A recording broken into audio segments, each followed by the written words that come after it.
this is Chris. In this video we're going to be looking at some kind of interesting little sideline places sort of related to the Stonewall Mine, but not actually at the Stonewall Mine.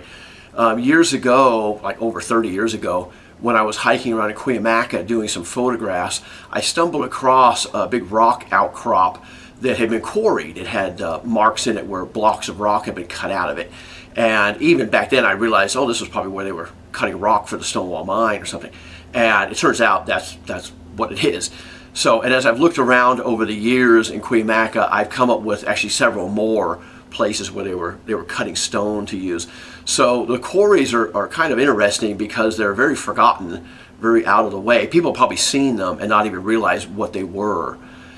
So let's get out in the field and take a look at what some of these look like and talk about some of the techniques and things and what was involved in quarrying rock during the building of the Stonewall Mine. And these quarries probably go back to, could be the 1870s, probably early 1880s at the latest, when some of the machinery went in at Stonewall. So let's get out in the field and see what they look like.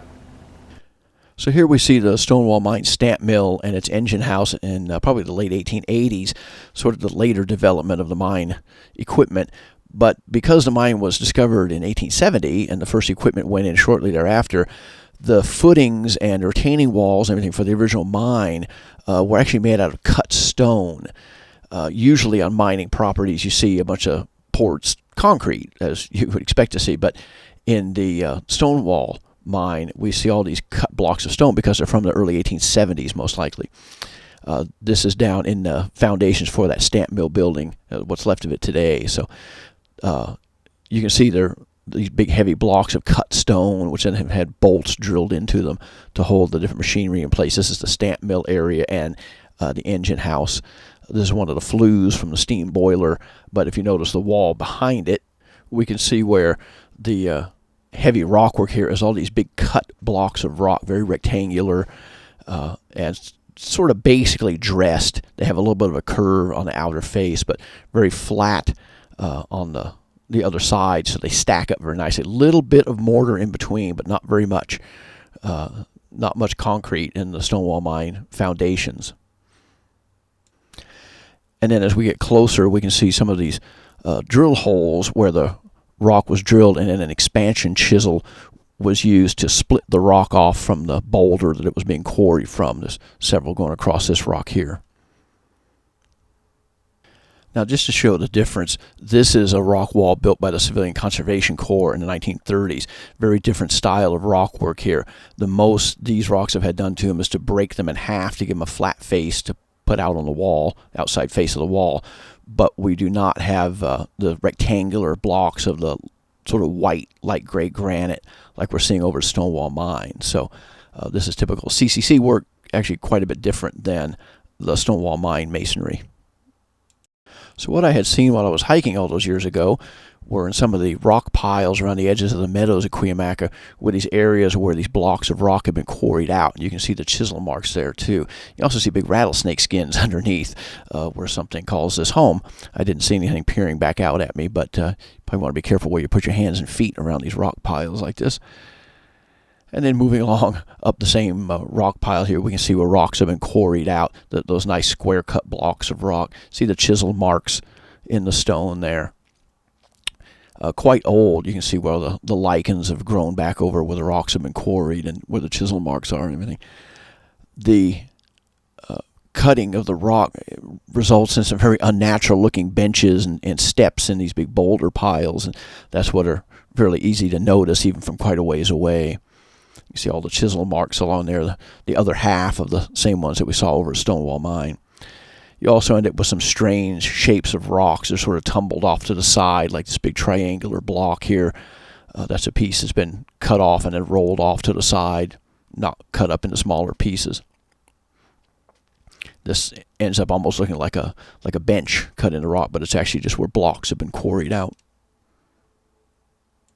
And then just down the hill from this same original quarry site that I had found years ago, you can see these big blocks of square cut rock in here.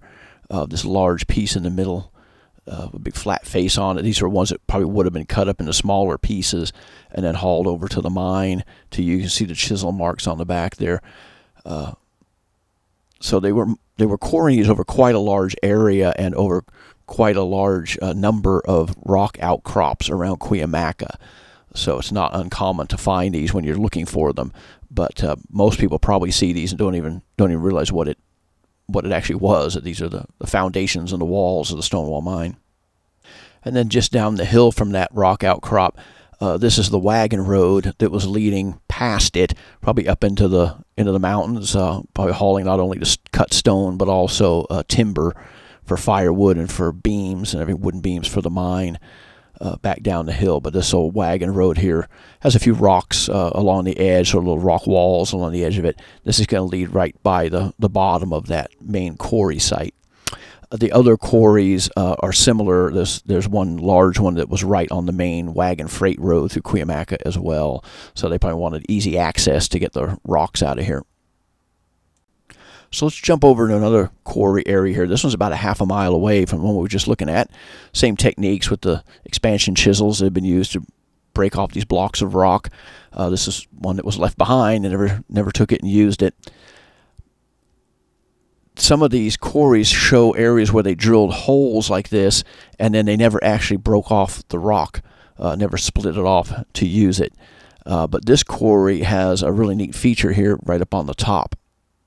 So what I found when I was looking at this quarry is that it still has 4 of the expansion chisels in place. If the rock they were trying to split off didn't split, it's very difficult to get these out. So let's take a look a little bit here at what these are and sort of how they work. This is actually 3 pieces of metal in there. They're called feathers and wedges. And these were very commonly used for many years, quarrying rock, and you can actually still buy them. This is somebody back east who makes modern versions. So you see how that works. It's a wedge that's driven down between the 2 feathers, as they're called, on the outside. The hole was drilled first with a rock drill, hand-hammered rock drill, and then this assembly was put inside to expand it. So that's what we're seeing in this rock here are 4 sets of the feathers on the outside and then the wedges that are hammered in the middle.